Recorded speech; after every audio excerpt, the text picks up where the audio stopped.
Hello everyone, welcome to my channel. Today I'm going to talk about the biggest bookkeeping mistake beginners make, which is losing receipts. Receipts provide proof of your business expenses and are essential if you are ever audited. Many beginners throw away paper receipts or forget to save digital ones.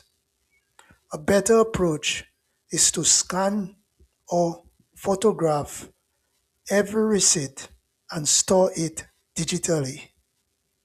Many bookkeeping apps allow you to upload receipts directly, making them easy to organize and retrieve.